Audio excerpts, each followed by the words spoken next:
अस्सलाम वालेकुम दोस्तों, तुसीं देख रहे हो अपना पंजाब टीवी ते मैं तुहाडा मेज़बान अफजाल अहमद। सब तो पहले अपने चैनल नूं करो सबसक्राइब ते नाल ही लगी हुई घंटे नूं दबाओ क्योंकि साडी लेटेस्ट और बेहतरीन वीडियो साढ़े दोस्तों तक पहुंचे सब तो पहले। लो जी दोस्त, वैसे अपना पंजाब टीवी ते माशाअल्लाह 2 जानवर सेल किए ने, साढ़े बहुत ही अच्छे सब्सक्राइबर ने। चौधरी अब्बास साहब जनाब रायविंड तो उन्होंने जानवर साढ़े तो परचेज किए ने। जानवर की लदाई कराने लगे, अल्लाह ताला जनाब इन्होंने खैरियत नाल लै जाए, अल्लाह ताला जनाब उन्होंने नसीबा नहीं करे। दिखाओ जी, 2 माशाअल्लाह जानवर साढ़े तो परचेज किए ने। एक है जर्सी जनाब साढ़े तो परचेज की है। चौधरी अब्बास साहब ने जनाब रायविंड तो उन्होंने जानवर दोनों साढ़े तो परचेज किए हैं। एक जनाब है वैड़ी खली है, माशाअल्लाह जनाब लदाई कराने लगे, अल्लाह ताला जनाब इन्होंने खैरियत नाल लै जाए तो अल्लाह ताला जनाब उन्होंने नसीबा नहीं करे। चल भी निका जड़ा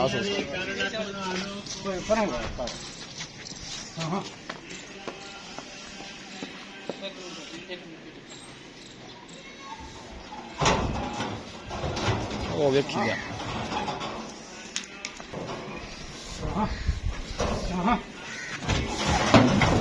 चल चल चल चल चल चल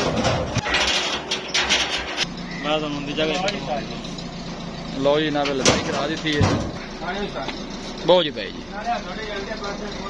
लो जी ना लदाई करा दी थी माशाअल्लाह। चौधरी अब्बास साहब ने जी रायविंड दोनों जानवर साढ़े तो परचेज किए हैं। यह जनाब गड्डी का नंबर है। अल्लाह के जनाब सपोर्ट करन लगे। वीडियो को लाइक तो शेयर जरूर करना है।